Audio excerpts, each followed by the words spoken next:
Welcome to this explainer. Today we're doing something really cool. We are going way beyond what people are calling vibe coding.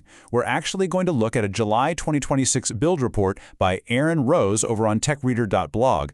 Now on the surface you might think, oh, it's just a simple Raspberry Pi experiment, but beneath that, it's actually a profound look into what it really takes to trust the code an AI writes for you.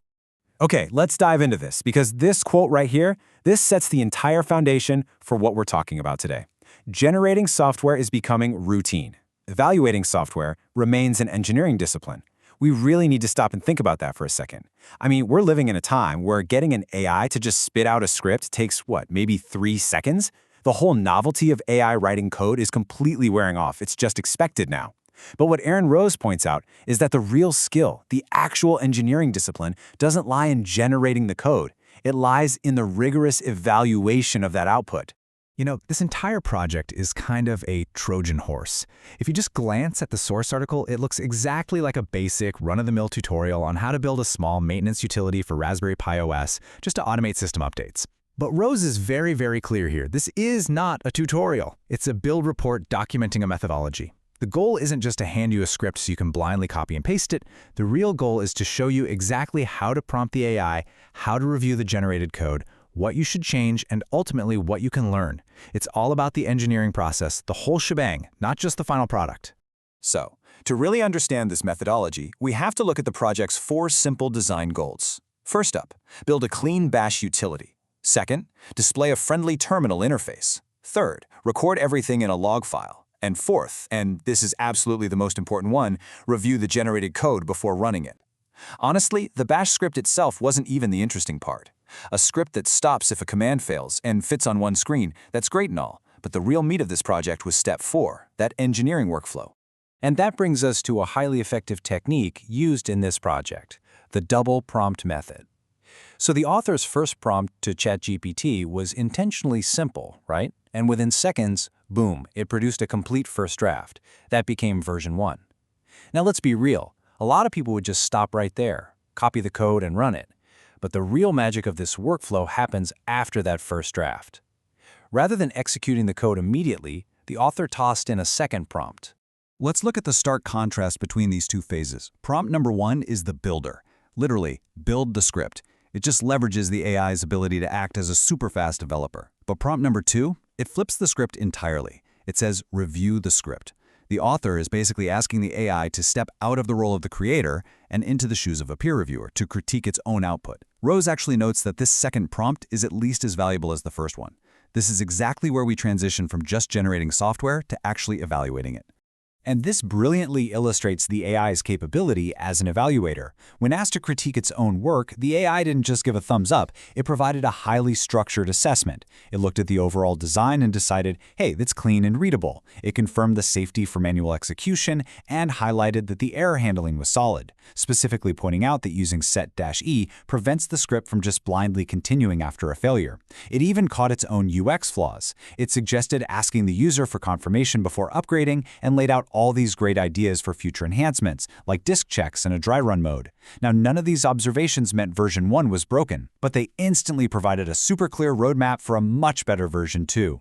But, and this is a big but, the AI's review is really only half the equation. We now transition to the most critical phase of the entire process, the crucial human review. Because even with an incredibly insightful critique from the AI, the workflow demands that an actual human being steps in. You simply cannot outsource the final check. So, after reading the AI's assessment, the author sat down and performed his own rigorous manual evaluation of the code.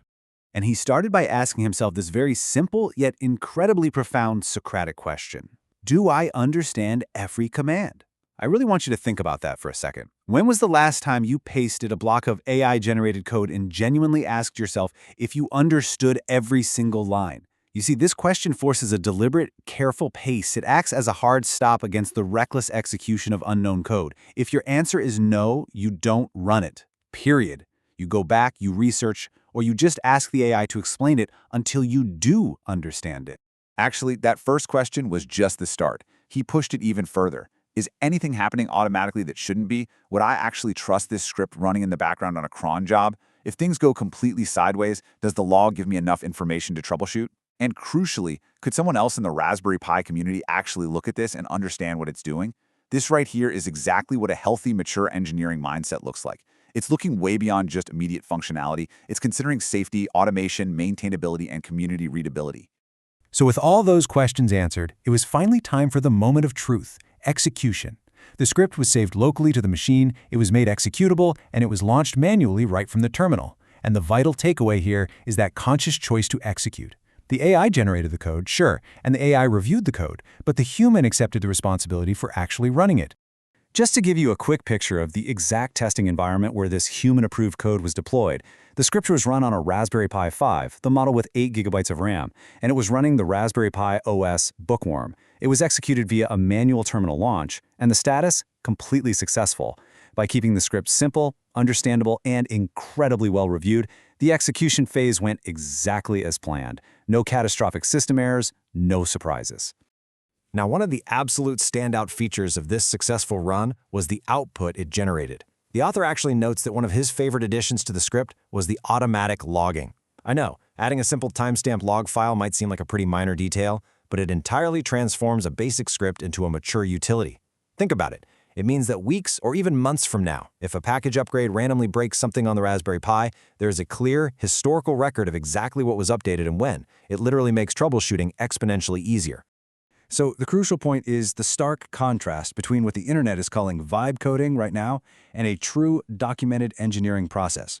Vibe coding is this popular idea of just throwing prompts at an AI, copying whatever it spits out, and running it on vibes alone to see if it works. It's fast, sure, but it is incredibly brittle. What this project demonstrates is a traditional software workflow completely adapted for the AI age.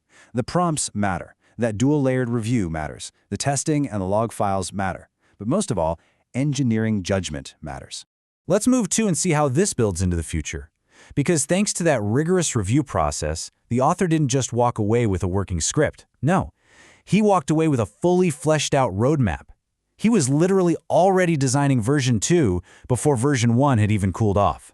I mean, for version 2, the roadmap included massive quality-of-life upgrades.